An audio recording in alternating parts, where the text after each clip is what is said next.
Hey everyone, it's Norm Farrar, aka The Beard Guy, and welcome to another Lunch with Norm. Lunch with Norm. Lunch with Norm. Lunch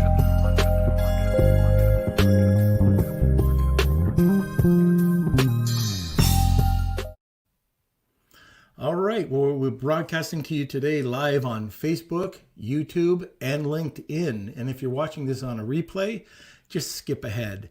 Also, if you're on my profile page, you can always shoot over to the official Norm Farrar, aka The Beard Guy, to watch highlight clips, see more content, and whole episodes. Oh, and let's see, Monday, might as well get to that. We've got a good friend of mine, Paul Harvey from Seller Chatbot, coming on. He's going to be talking about new and interesting things that you can do with Facebook Messenger. Now, Kelsey, come on aboard. All right. I just noticed you got a new mic. Huh? Did you get a new mic? No, it's the same mic. Oh, that's different. Okay. Oh, well, you know why? It's turned around. There There we go. we go. Okay. All right. So if you haven't yet, please subscribe to us as a podcast. We are on Apple Podcasts, Spotify, anywhere you find your podcasts. You can find us. So Lunch with Norm. Hit that subscribe button. Also, you can find us on our social medias. We got Instagram, Facebook, YouTube, TikTok. All of the content that you see here gets uploaded to YouTube. So the full episodes, even short clips. And I see that Stephen Pope is joining us. Hello, Stephen. Yeah, and enjoy the show, everyone. Yeah, and that's great, Stephen. I see that you asked your whole team to join today. And, you know, that's leading into my introduction. So this is going to be a special episode. My buddy, I guess, I don't know, Brian, it's probably over 25 years now we've known each other, but he's a mental health advocate. His name's Brian Hansell. Today's episode is going to be a little different than usual. We're going to be talking about a subject that I think's not talked about enough. We're going to be discussing the importance of mental health and COVID-19. So I guess I want to talk a little bit about, this is just crazy, but I got a call a couple weeks ago from a friend that I hadn't talked to in years, but we're very good friends. It would actually be one of those friends that you can only count on your top 10 fingers. But anyways, from what I understood, he ended up taking his life because of COVID, social isolation. So I reached out to Brian and just said, what do you think? And he thought this was a perfect time to talk about it. So we're going to dive into it. We're going to talk about this. One thing I ask everybody today is that let's hold the question. If you have a question, great. Kelsey's going to just hold it to the end of the talk today. So over the next hour, Brian's going to be sharing with you his personal tragedy and what he's done as a result of the tragedy, his work as a mental health advocate. And I know he's not going to say anything about this, but he's won awards for his help in helping out with mental health in Canada. So I'll let him talk a bit more about that. So if you have any questions, shoot them over into the comment box and sit back, relax, grab a cup of coffee, and enjoy the show. So Brian, there you are, sir. Yes, I am. How are you, sir? I'm doing all right today. Norm, how's your mental health? Are you going to do this check with me? Yes, I am. How is your mental health today? I think my mental health today is good. Excellent. Excellent. Thank you. Excellent. Well, it was funny because we were talking about, and I know you're going to talk about this later on, but the checklist that your grandmother or your mother Yes. Goes through. So we got to hit on that because it's funny, but it's serious at the same time. But anyways, Brian, I reached out to you because of the issue that happened to me. And I started talking to other people, other podcasters about this, other friends. And one thing that I was shocked about, absolutely shocked about, was that probably 70-80% of the people said that since March, they know of at least one person that has taken their life due to suicide. And one lady had 5 people that she knew. And so it was like, why am I not hearing about this? There's nothing really out there that I've heard. So anyways, let's just dig into it. And I want to tell everybody, this is completely out of my comfort zone. Okay, I'm telling you this right now. I'm doing my best on this. Brian is the expert. I'm 100. If this is ecom, hey, I can rock it. I can't rock it on this. So, Brian, I'm going to do my best to make sure that this comes off. And I'm not even going to do the talking. I'm going to let you do all the talking. So, why don't we just get into the first thing? And so, let's look at, can you share some high-level stats with us just regarding loss of life by suicide? Yeah, for sure, for certain, Norm. And just before I do that, I'd just like to share with everybody that I wouldn't consider myself a subject matter expert. While I'm trained in mental health first aid and I'm a certified workplace psychological health and safety advisor, really what I'm going to be sharing today comes from my experiences following the tragic loss of my son. Paul lost his life to suicide, and hence my role as a mental health advocate. As far as statistics are concerned, there's just a lot of them on the internet. You can look up more than I'm going to be able to spit at you, and it really isn't meant to be the purpose of today's conversation, the statistics. But I will share this, and these are reported cases. I have to underline reported because sometimes things are swept under the rug a little bit, or the reporting gets skewed. But in Canada, we lose 12 people a day to suicide. It's almost 4,000 people a year. Wow. In the U.S., is the number is close to 140 people a day.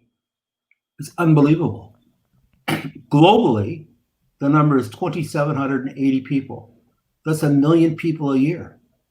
So pick out, a place, a geographical region that's closer to you, that's about 1 million people.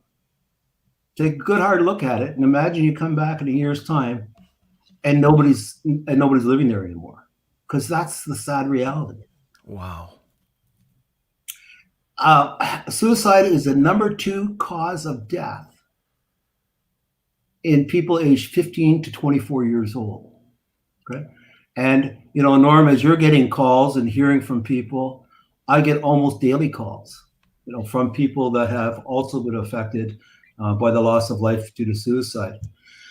Now, normally, when I'm speaking in groups of people, I run a little test. I'm not quite sure how it's going to work on a podcast, but we'll give it a try. I ask people to raise their hands. I won't be able to know if you are or you aren't, but I trust my audience. There you go. But maybe you could raise your hand, Norm, and help us out here a little bit. Here we go. So I have 3 questions. If you've ever felt stress, raise your right hand. If you've ever felt anxious, raise your left hand. And if you still have one hand that's not up, or both hands that aren't up, raise a hand if you felt depressed, for whatever that might mean to you. Now, give yourself a round of applause, because you've just helped me prove for many thousands of times that we all have mental health. Mental health is a good thing. You have physical health, we have mental health. Some days we have really good mental health, and some days we have less than favorable mental health. And depending on our day and what's going on in our life, we could be back and forth like a yo-yo on a pendulum, going from good to less than favorable. Sadly, some people get stuck in that less than favorable place. But I also want to emphasize for the listeners, and you might think I'm a little bit sensitive to this, and I probably am, but people do not kill themselves, and they do not commit suicide. Suicide is a cause of death, period, end of sentence. People die from cancer, people die from heart disease, people die from a whole host of things. But the reality is that suicide is a cause of death. And when somebody loses their life to suicide, that is a better way to frame it for both the memory of that individual and the people that have been left behind. Number one, if you take away anything that's important from this conversation today, please look after your own mental health. Do something every day that is good for you, that is about your mental health. So there's a stats, Norm, and a little bit of my conversation about sad, stressed, anxiety, and depressed. And I truly do hope that everybody takes it to heart. And you know what? When you get into that kind of mode and you get to the point of being able to talk, I have this little phrase that we use, and that is, let your inside out. You'll be surprised by who you meet. Let your inside out. You'll be surprised by who you meet. All right. Okay. Oh, hey, Brian, one of the things I think we should bring out too is that you're not a therapist. There should be a disclaimer that, I know that you were talking to me about it yesterday, about something to make sure that this is all legal and, somebody doesn't come after us for trying to give medical advice. Well, absolutely. It's not. This is sharing this horrible ride I've been on for the last 10 years and how I've been trying to have a positive impact. And these are all my personal experiences. So I other than what I said earlier, I am not a trained therapist, psychologist, psychiatrist, or even a counselor. I just have had a lot of experience and have become I could be called a mental health advocate. In fact, we won't spend any time on it, but I've been awarded for, and our foundation has been awarded for our work in mental health advocacy. And definitely later on, let's talk about that foundation and the awards as well. That's important.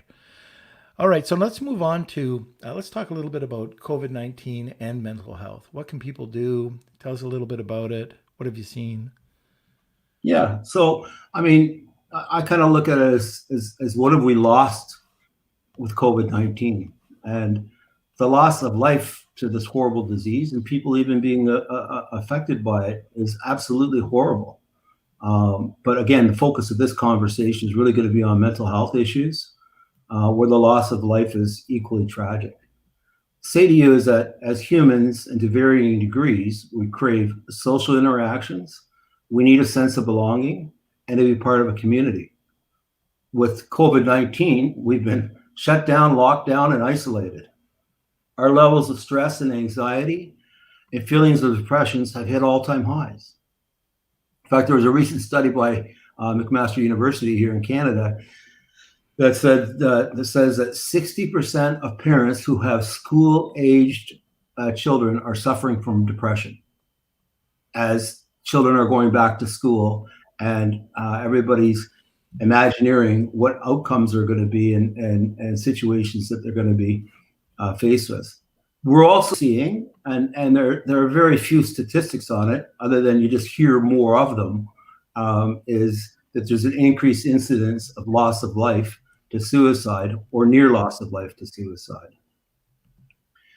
For those that have school-aged children, their activities of daily life have and responsibilities have shifted. Our social connectivity is at an all-time low. And some have even said that that they have a sense that we've lost our sense of being, or even our sense of purpose. It's an increased use of drugs, alcohol, and substance abuse, and unfortunately, in some of those cases, they too result in the loss of life. We've become heavily reliant on the internet, social media, and news as our points of connectivity. And believe it or not, some have actually finished Netflix, or whatever their favorite streaming service is. Quite simply, we're just not built or conditioned for this level of isolation. So is there, I work in e-com, so I'm at a computer all day long. I've noticed that my only exercise has been going to events. That's probably why I go to so many events, just to, get my steps in. But for those people that aren't behind a computer or not used to it, is there anything that that you see that they can do to help out? Is it just to get up, walk around? I mean, it's getting better now, but even now, we just looked at Melbourne. Melbourne got a 6 week. I think it was a 6 week shutdown. Hawaii, there's all sorts of different. It's coming back again. In some areas, and we're going to be locked down again. It could be. What do we do? Yeah, so I think you hit the some of the points there, Norm. Is if you're working from home and you're on the computer all the time, make sure you take lots of breaks. I mean, I go back to think of the days that when we were in high school and college and universities, and classes were set times. There were set times because we didn't have the ability to concentrate any longer than 45 minutes or 90 minutes, right? And so, you've got to give yourself a break. You absolutely have to give yourself a break. You need to step away. You need to go and do something else. Most people will advocate for going to do something physical. I'll talk about some other things that people can do later on, but just even step outside for a moment and take a deep breath. Is really, really healthy for you. But often we have a singular focus on our physical health. We learn about physical and nutritional health in school, but mental health is rarely, if ever, discussed. And as I'm indicating to you, everybody should take time every day to do something for their own mental health. I can't tell you what that is, but you can discover that for yourself. And again, I'll share some ideas around that in a few minutes. In my life as an advocate, one of the things that I'm advocating for is for mandatory curriculum at all levels of education that includes mental health. But it's not taught in schools. We don't learn it, right? We start to, and there's a difference between mental health and mental illness. Mental health is the feelings part and how you're connecting, right? And mental illness, is often a neuroses or a psychoses, and can certainly be brought on by levels or increased or prolonged periods of time of being stressed, anxious, or depressed. And so that's what we've got to watch. We need to look after our mental health. We need to train ourselves and condition ourselves. And truly, we don't do anything about it. We don't learn anything about it. We're learning about it now, but often it's out of a crisis or a tragedy in our lives. We need to strengthen and protect our own mental health. But let me just share with you two quick stories.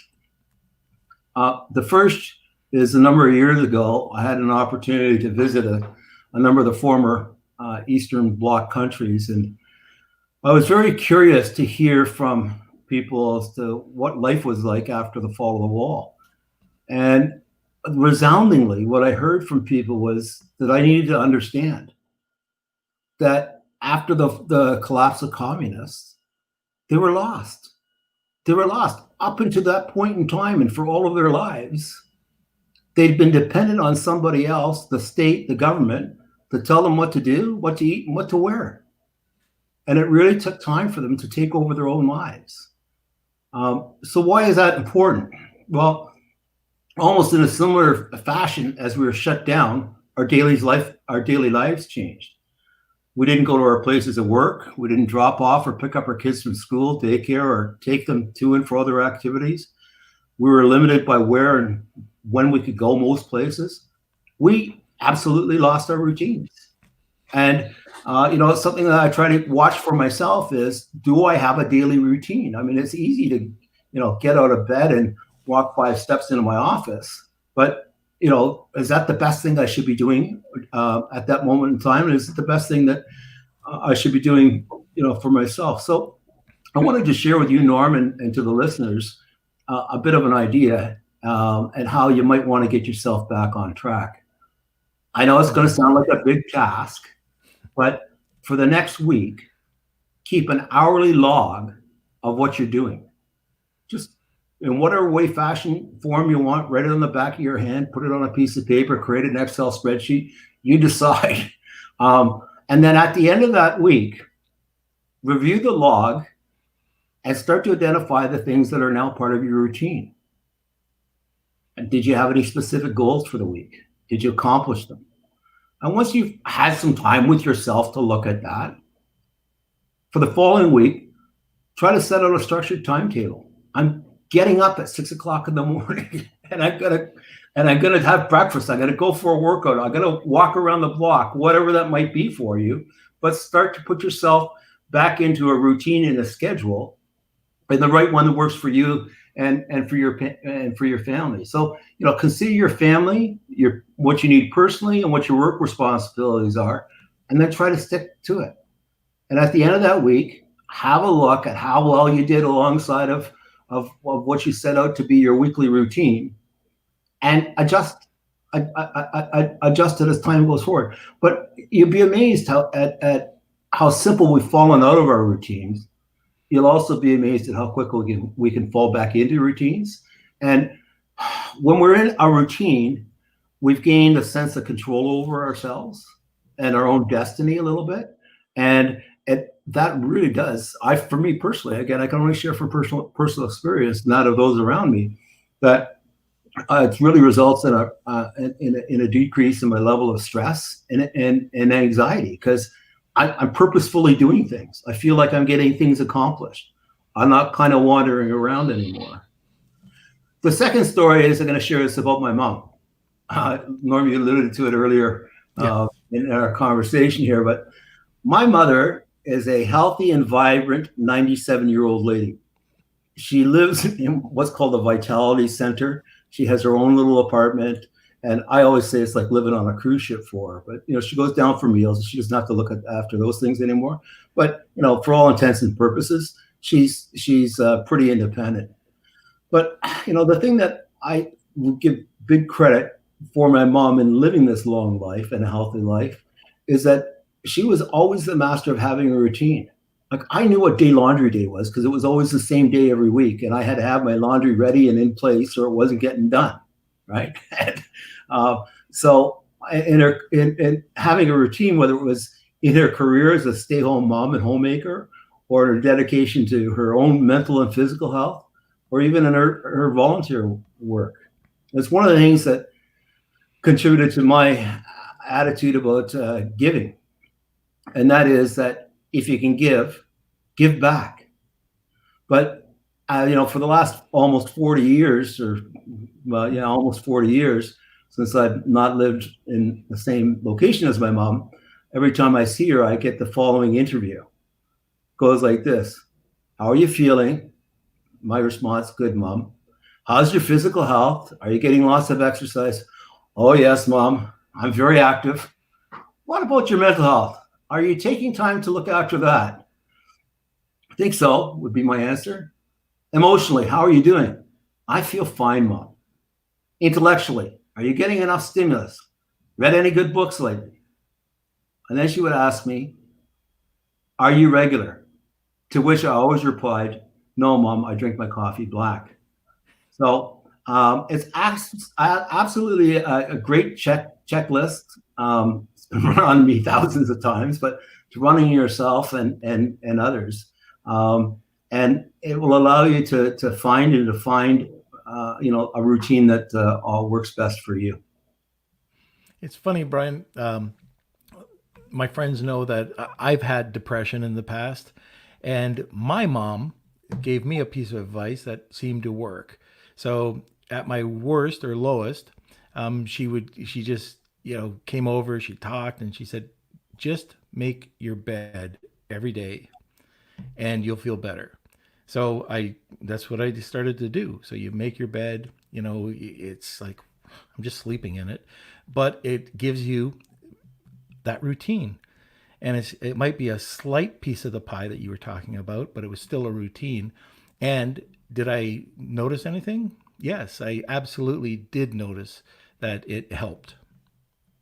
Well, for sure. And every time you walk by your bed when it's unmade, it's screaming at you. And there's little things going off in your head. You haven't made me yet. Would you hurry up and do it?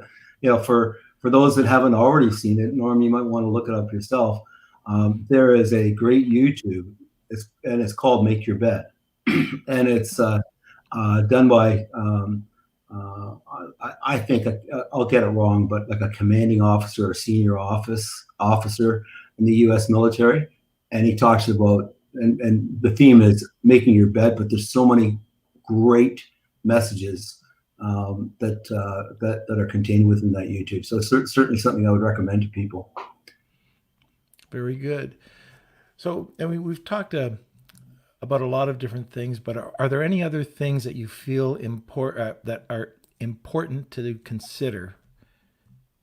Yeah, for sure.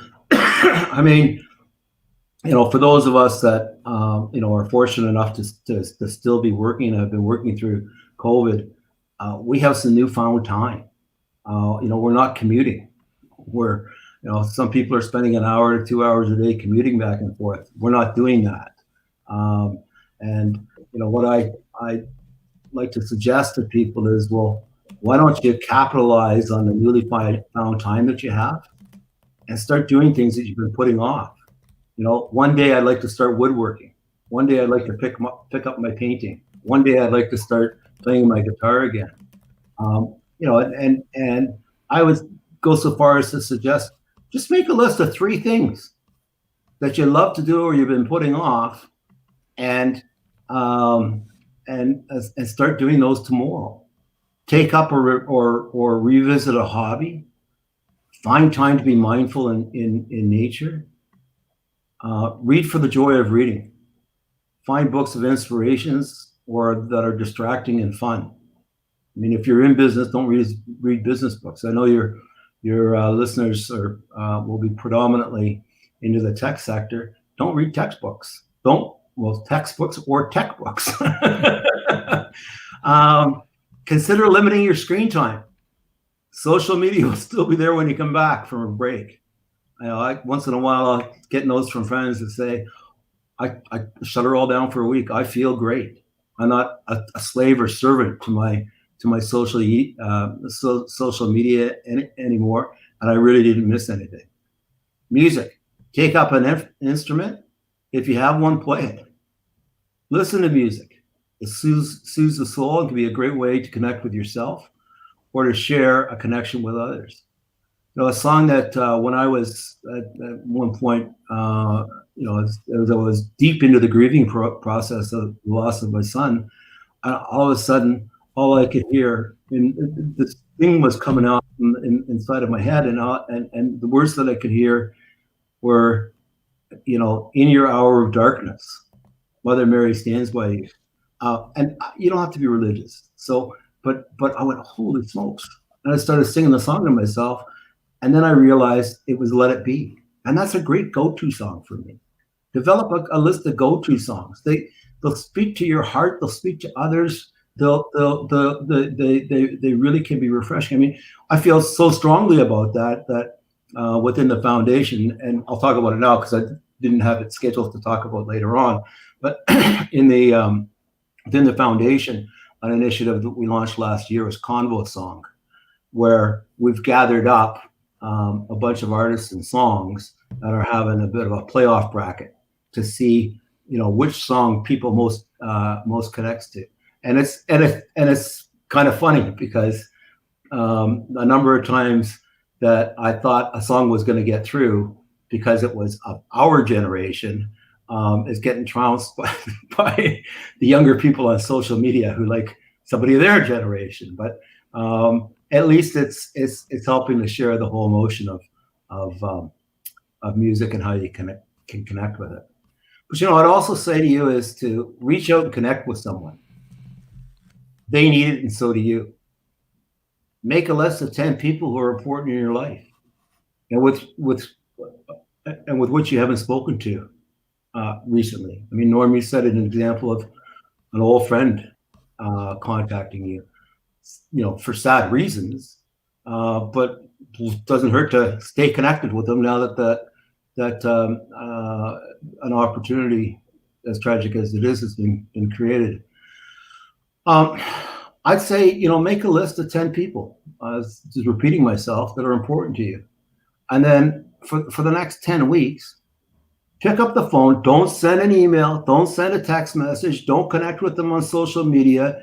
It's a monologue, and it's not a place to have a conversation with somebody. So pick up the phone once a week, have a conversation. This long distance calling isn't what it once was. And so it's fairly economical to do, but make it lighthearted and fun, and share some of your favorite memories of that person. And what I found for myself is that's not about living in the past. It's about help me getting grounded in my present and my future, right? To know, there were some great things that I've done in life or had an opportunity to do, or great people that I've known in my life. And wow, great things to leverage off of and inspire me and propel me forward. I just want to share something else, that one of the things that I was able to do during my depression, which it lasted years. But anyways, one thing that was fantastic was laughter. Yeah. And it's hard. So for those people who, oh, just a sec, I got coffee. For those people that are going through depression, trying to even watch a funny movie can be hard. Trying to watch a funny YouTube video with stupid kittens can be hard. You don't want to do it. You're in a state of depression. But if you force yourself to go to the comedy section or to watch the stupid kitten, you're going to find that you're going to get a bump. And I don't know if that's an adrenaline or whatever it is. Then you watch another one, maybe some Three Stooges or whatever. Do that for 45 minutes. You just saved yourself a couple $100 from going to a therapist. I mean, it does work, like, and again, I'm not giving any type of advice, but I'm giving reasons that how I've gone through it and how I kind of survived. That's one of the best things that I ever did, was go and watch something funny. So Norm, tonight, why don't you, look up on Netflix a movie called Short Circuit. I know Short Circuit. Well, you said the Stooges, that scene with the Stooges. Yeah. I can't stop laughing now, right? But I think to your point, Norm, what I've seen a lot is that humor and laughter are the first to go when somebody's feeling less than favorable or less favorable with their mental health, and it's the last thing to return. It's the last thing to return. Interesting. Yeah, that's very interesting, Brian. Let me see. Oh, yes. I just noticed something here that Kelsey posted. Links. You've sent us a whole bunch of links. You want to just quickly tell us about them? You can see them in the comment section there. Right. And listen, you can spend days looking at things on the internet. When we have problems, we all consult with Dr. Google and try to self-diagnose and go to our doctor with, here's what's ailing me. But the first thing I'd say is be careful about what your sources of information are. I tend to rely on things that are regulated or are of a government origins or are, well national branded things. So I'm not saying we included a link for the foundation. I'm not saying that's the authoritative thing. I know some people once in a while get interested in what I do for business, and so we included a link for there. The Mental Health Commission of Canada, fabulous resources, unbelievable resources you'll find with the Mental Health Commission of Canada.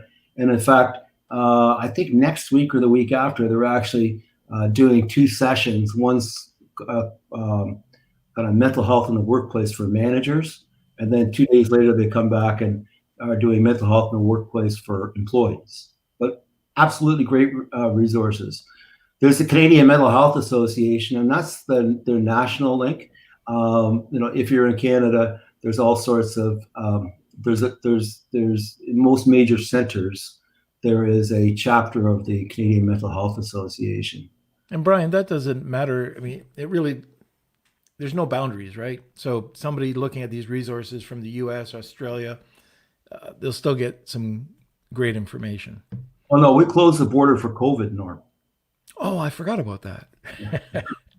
There is no limit, and so they're great resources. And again, I mean, I actually was invited by the World Bank to speak at a symposium 2 years ago, and it was on kind of connecting the dots on mental health stories from around the world. And I was there with people from Peru and Kenya and Colombia, and for a full day session in Washington D.C. It's amazing to see what work is going on in different jurisdictions and different countries. It's amazing to see what similarities there are in different places and different jurisdictions.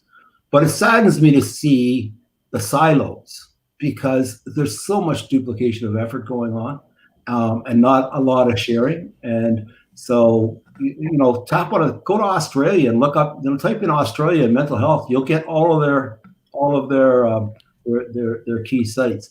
I'd also, just before I continue on, because the thoughts crossed my mind, is there are a lot of mental health or seemingly mental health related apps out there. And I don't really want to upset any of your listeners who might have developed one, but check them out well. Make sure that they've got proper accreditation attached to them, and that they're actually going somewhere and going to do something for people. There's a great one that's coming up. So this is actually workplace mental health. There's a virtual webinar. It's on September 15th at 1:00 Eastern time. So there's a link there to go and sign into that. I know both of the speakers, two of the main speakers. There's 3 people speaking. I know 2 of the 3. You'll be blown away by the content and the things that you'll learn there. There's the American Society of Suicidology and the National Institute of Mental Health. But that are ones that I've provided here. But there's all sorts of great resources in Australia. In fact, Australia is a leader. There's lots of leadership around the world, and one country is not better than the next. Everybody's doing great things. I just don't have time to keep up with all of the things that are going on. Right. Okay, so I know I want to get into the foundation, but before I do that, yesterday when we were talking, you were talking about 10 points, and I've misplaced that somewhere. Do you have that 10-point checklist that you were talking to me about yesterday?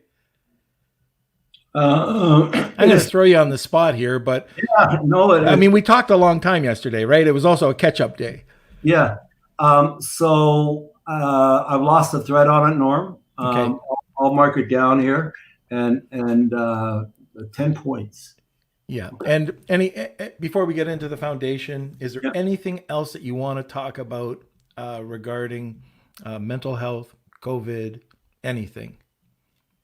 Again, just to circle back and underline, the main theme of everything that I'm trying to get across here is do something every day to look after your own mental health. And if you don't understand what mental health is, and mental health is a good thing, okay, don't be afraid of it. Don't get caught up in mental health being a stigma. Don't feel bad if you're not feeling good today, right? Have the strength when you know somebody well enough, like I know Norm, and we started the show and I said, Norm, how's your mental health today? Right? And I got pretty good. So, like, as sure as the sun's going to rise tomorrow, we'll talk about our physical health and our ailments until the cows come home. Or we'll talk about our dietary restrictions or how we've changed to being vegans and all sorts of things. But it's not a comfortable conversation to talk about mental health. And it's not because we don't know how. Right? We think that mental health is a bad place and a bad conversation. It's an absolutely fantastic conversation to have. And it's an absolutely fantastic conversation to say, yesterday I wasn't feeling 100. Oh, let me share this one. This has truly happened to me a couple of times. I was having a meeting with my team. We were doing it by Zoom. And I don't know, it was something was stuck in me, and I wasn't feeling 100%. And about 5 minutes into the conversation, I started thinking, oh, I don't know. I feel like this is not going to be a good meeting, and it's not going to be a good meeting because of me. And I stopped the meeting. I said, listen, team, I got to tell you, I'm not feeling 100%. I don't know what's going on with me right now. I just need you to bear with me. Now that I've said it, I'll try to keep myself in check. But I need you to just understand that I don't feel myself at this moment. And we continued on, and everybody acknowledged it, and shared that they're there to support me. And about an hour into a 3-hour meeting, I felt like myself again. Whatever was, causing me the stress and anxiety left. And I truly do believe a large part of that was confessing I wasn't feeling myself. Interesting. I probably have to apologize to a bunch of people listening to you because I've been on those meetings and I should just cut out and, just let them carry on. But, one of the things I was thinking about while you were talking about the last point was stress. So right now, there's so many people that because they're out of the routine, they might be out of work, they're getting into e-com for the very first time, maybe just, they're new to Amazon. There's all sorts of different stresses that are pulling at you. And I always try to tell people that are going through some tough times in e-com, usually it's e-com, I get the question, is you don't have to take stress. The stress that I had 30 years ago, the problems that I had 30 years ago, they can still come up today. The difference is I don't have a bleeding ulcer. Today, the exact same stress comes up, and I've just learned how to handle it. And one of the key things I can tell people from my own experience is it's never as bad as you think. So the stuff that made me keep awake at nights, I really do. If it was nowadays, it would have just been, brush off the shoulder. We'll figure it out. It's not a big deal. So a lot of the time when you start to get stressed and you're not eating, and then all of a sudden it's just your whole mood changes. Just think about it. Okay, you might have lost some money. Oh, Amazon, suppressed your listing. Whatever happens. You'll get around it. It's not a big deal. It might be a cash flow thing. It might be at the time. You're going to get around it. You're going to survive. You don't have to worry about it. And I'm serious. Just think about it that way. And the stress will it'll be less. Okay. So I don't know if you have anything to say about that, Brian. Well, it brings to mind the thought that, the words that I used to hear from my parents often when I had something on my mind. And it would be, the response I would get was, oh, don't worry, it'll be better tomorrow. And I go, bullshit. Like, honestly, you're not listening to me. This is how I'm feeling, right? And I'll tell you, they were right. A lot of times things aren't as bad as they feel in the moment. Understand, if you're feeling stressed or anxious, the best question you can ask yourself is, what am I afraid of? What am I afraid of? And give yourself an answer. And if you don't know that answer, it's not a penalty. Think about it. And then if you can, sit down with somebody and say, I'm feeling really stressed and anxious about this, and this is what's causing me to feel that way, my fear, right? And they don't need to give you an answer. You have to define your boundaries. But, I'll share with you, my experience around, and I consider myself a student of the human condition, but my experience around people is that as long as we leave things up in our head to rattle around, they get worse and worse every time the needle lands on that topic, right? Because our minds are bored of it. And they go, well, okay, let me take that and make it a little bit bigger, a little uglier than it was the last time. And bouncing around off the four walls it just gets it gets worse and worse, and we manifest it into something else. So if you can't talk to somebody, write it down. Somebody said, well, I only write stuff on my computer and I don't want anybody to find it. Good. Password protected, right? Do something. But you got to get it somehow out of here and out your lips, because when it's running around inside of our heads, there's a bunch of irrational thoughts that are jumping around there.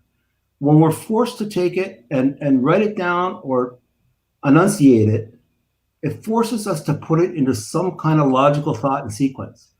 And often by the time we finish talking to somebody, or almost at the moment you start talking to somebody, you feel this relief. Oh, it's not as bad as I thought it was, right? Or when you write it down, you get to the end, you go, that's not as bad as I thought it was, right? So, it's easy to say things aren't always as bad as they seem to be. But help yourself. Ask yourself, what are you afraid of? And you might be very surprised by the answer. Before, I said this before, but before we get into the foundation, which I think is so important, I think it's probably the best time to see if there's any questions. No questions, but we've just had a bunch of comments Right. going through. And we did ask at the beginning to hold the questions. So look, anybody that has any questions, now's the time to post them. And Brian, it would be, I see I'm pushing it off to you, Brian, willing to help. Yeah. But do you want to just run through everyone that's been Sure, let's talking? go through the list. All right. So let me see. From the beginning, we had Tony tuning in. Hey, Tony. We had Francois, Ryan. Let me see. She is coming back. I think, I'm not sure how to pronounce her name. Sorry. Sai or C, but we have that. Irene is back. See, Victor's back with a couple of comments. Victor's hey, back. Victor. He's got a great. All right, guys. And once again, we really do appreciate everybody joining today, whether you've commented or not. It's an important topic. If you do have any questions, please let us know. It doesn't look like anybody does have any questions right now. I'm sure there are, but let's get in. Let's talk about this. We haven't talked about Paul. We haven't talked about the Paul Hansell Foundation. So can you give us a little bit more information about it? For sure. So, trigger warning for your listeners and for myself, because sometimes I get triggered. And one of the things that I have learned is there's two things you can do with emotions. One is to control them, and the second is to contain them. And I have never succeeded whenever I've tried to control emotions. They've just ripped me up inside. Containing them is a little bit different. You can still show your emotions or be emotional. And depending on who you're with, you might let them out in different ways and fashions. But so here we go. So Paul's my son, and tragically, Paul lost his life to suicide in December of 2010. So we're coming up to 10 years. That's not a day that I really care to recognize. I usually make sure that I'm busy doing something else and off, just trying to keep things off my mind. And I'm going to talk about a shock. I guess when people lose their life to suicide, it's a shock for everybody, but I'm getting that feeling about what a horrible moment in time that was. But I can tell you that, Paul was a happy, fun, and talented individual. He'd sooner give you a hand up as opposed to a hand out. If one of his friends needed something, he'd kind of give it to them for a little bit, and then he'd get them into doing the work that they needed to solve their own problems. He was a go-to person for all of his friends. And if he saw somebody that was alone or looked like they were sad, he would be the first person to step up and break the ice.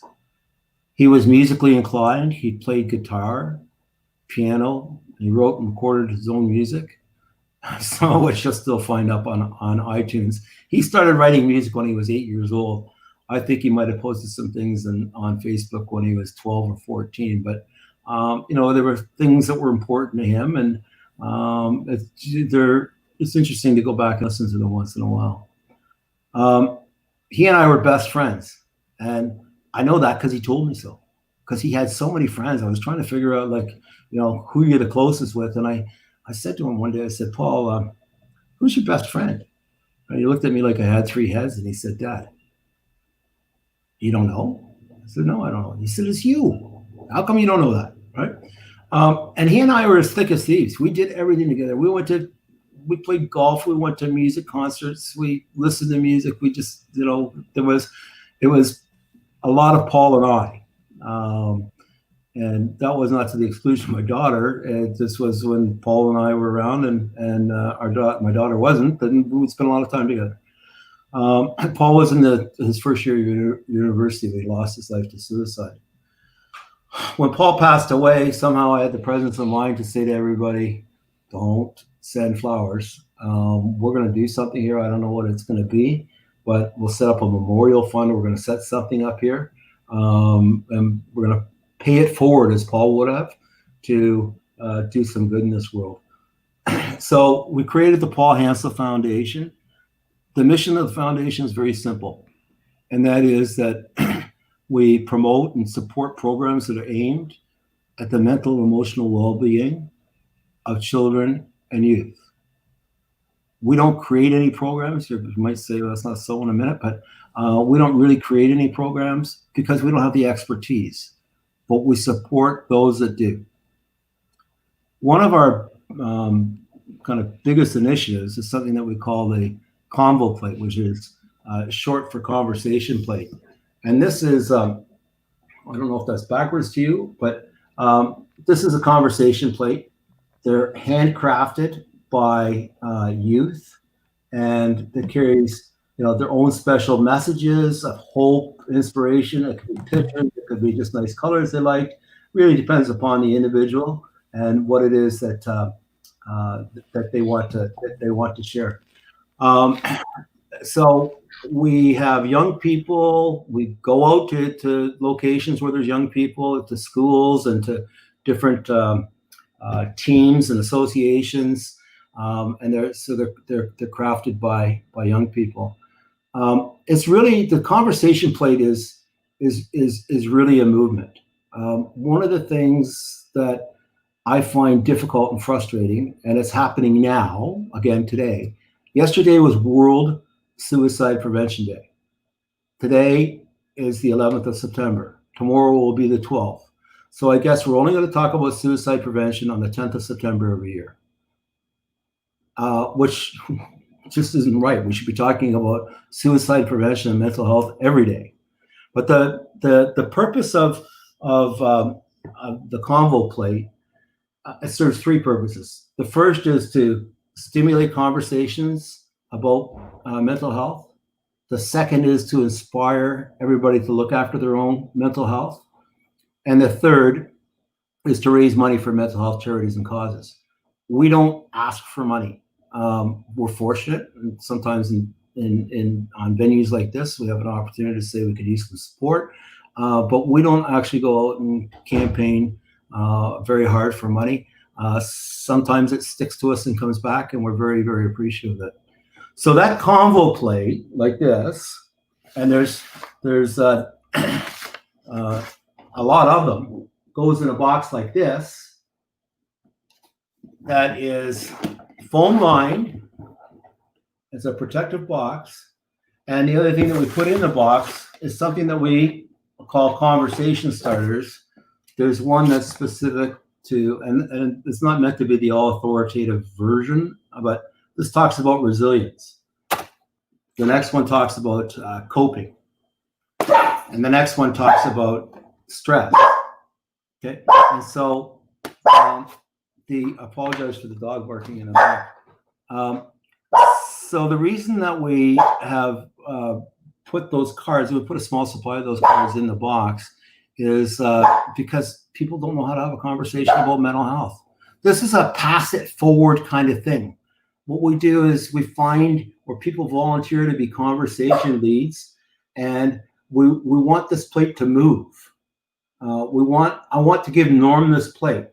I would like Norm to give it to Kelsey. I would like Kelsey to give it to somebody else, to give it to somebody else, and do three things. As conversation leads, we ask, and everybody down line, we ask everybody to do three things. One is register that you have the plate, because it helps us know where it is. But we also have a tracking system on our website that you can actually see where the plates have been. The second is to post a picture on social media with the plate. Now, not everybody's comfortable having themselves in the picture. Some people want their company signs under it. Doesn't matter to me. And the third thing is to make a donation to a mental health charity or cause, however big or small that might be. Our results, somehow I always end up gravitating to all the high-profile people that have had place, and there's lots of those people, lots in the music industry, lots in politics, lots of company presidents and CEOs and so on. But as important as they are, they're important to help keep the profile of the Convo Plate high, but they're also important to help fuel it as we drive it around the world. So let me just tell you, we launched this in May of 2016, so we're a little over 4 years into it. We currently have 900 plates that are in circulation that are somewhere around this globe. We've touched 6 continents. I've lost track of the number of countries. We have had a plate that's actually gone out and circumnavigated the globe. It was in a clipper yachting race. So the crew took the plate from Liverpool, and it was on, and took some pictures along at different ports they were in, but took it right around the world for us. So that was just absolutely amazing. So it's been an amazing journey, amazing to have young people get into, I call it like an art break, or I'm not a therapist, so I can't call it an art therapy course, but just to see the mood in these classes last 90 minutes to 2 hours, but just to see the shift in young people from the moment they walked into the room to the moment they're leaving the room, because I spend time talking about Paul. I spend time trying to normalize the conversation about mental health. I get engaged with everybody, in their artwork. In fact, it's often difficult for me to pass one of these plates out, but it's really been inspiring and empowering to see how this has taken off and has found its way around the globe. So that's about it on the Paul and the foundation and our initiative, Norm. What I love about the Convo Plate is it opens up conversation. The cards that you were showing there, we got to talk about with friends, talk about with families. It's so important. And, kudos to you for coming up with that. While you were talking about it, I'm bawling here. I don't have any. No. I don't have any Kleenex, No. but it's so important. Thank you, Norm. And I can certainly connect with on many levels the emotions that you're sharing and expressing right now. And you're doing great work, and I think it's phenomenal that you've broken off from the commerce side of your podcast to more of the human interest side, and specifically the mental health side. Yeah. It is important, Brian. And my glasses were steaming up. So anyways, yeah, it had to be addressed. I mean, when people around you are suffering, I just thought it was time. I mean, I'm glad we had so many people participate, so many podcasters that help promote this. I'm glad for you because you've really helped. Look, the last thing I want to talk about is to help. So how can we as a group help support the Paul Hansell Foundation? Yeah, for sure. Somebody's interested in being what we call a conversation lead. In other words, that's the first person on the thread, right? And not lead this combo plate, but a plate like this one. Get in touch with me. I think my email is up somewhere. One of our goals, we set 6 great big goals when we started this initiative. And one of our goals is to knock one of these plates out of the world. Hopefully it stays intact and get it up on the International Space Station. So Wow. I don't know.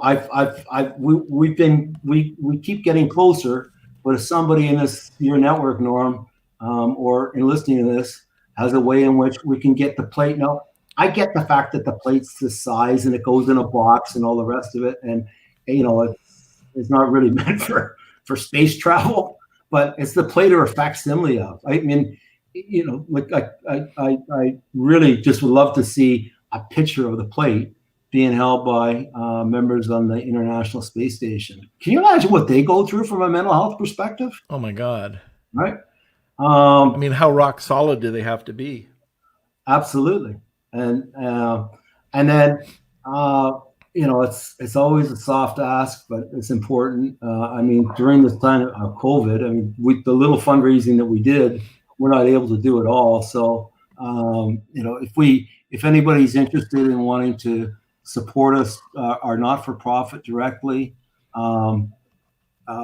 any amounts of money be gratefully received and be put to good use to help keep this initiative, the Convo Plate, going and help with our advocacy around mental health. And if you're interested in doing that, just email me directly. Fantastic. So is there anything else before we wind down the podcast? No, I'm done. Okay. Oh, there's something else, Norm. You actually, this is pretty good for you because normally you're fairly long-winded. Yes. Yes. We do have one question. Okay. I'll throw it up here. So I'll get right to it. My one question is, there any types on how to notice if someone is suffering from depression around us?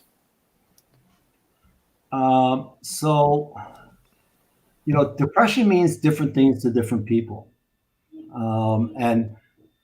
So I'm just always careful in a class of I think I'll just put this dog out of. Sure. What I can tell from my experience is that you start to, it's a complete change in your mood. So sorry about that. I'll let Brian go back to it then. Yeah. So, depression means different things to different people. And so I'm not quite sure how to always define that. But I think, if you start to notice changes in people, they could be stressed, anxious, or depressed. In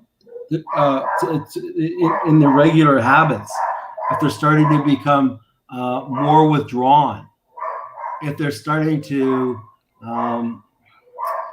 again, I'm not the expert, but people that are bipolar have periods of being manic and periods of being depressed. And they're very wide swings. So if you see somebody suddenly running out, spending $100,000 on a new piece of equipment when they don't really need it, and then a week later, kind of seeing them in the doldrums, that might be a good indication. Increased level of alcohol, drugs, substance abuse, to the extent that you notice it, and I would say abuse, are always good indicators.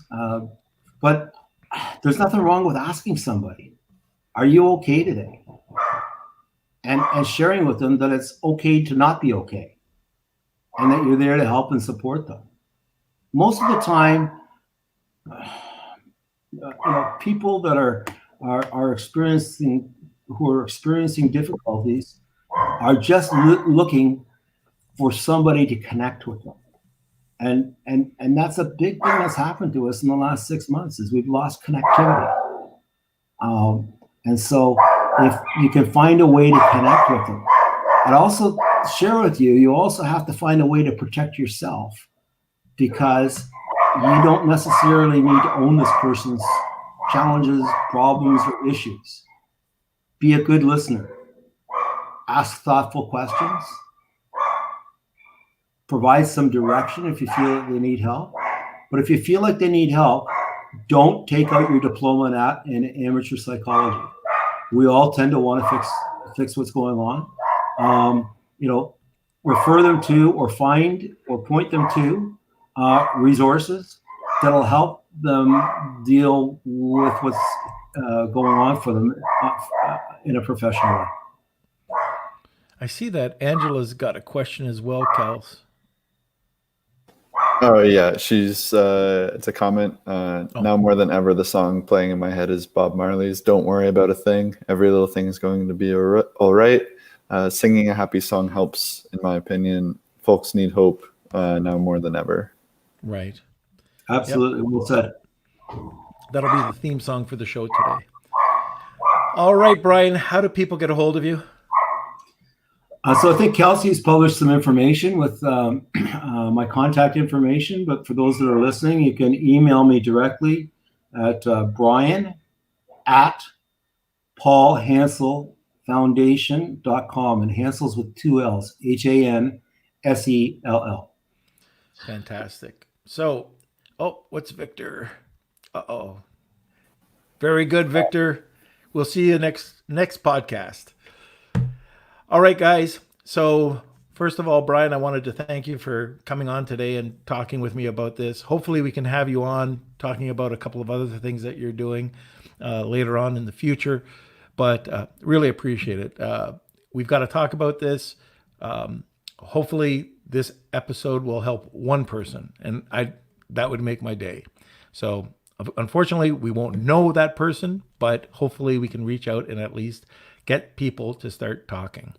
And by the way, guys, absolutely, if you can, check out the Convo Plate. It's a great idea. We're not pitching anything. This is to help get people to start talking. Okay, so I think that's it for today's podcast, Brian.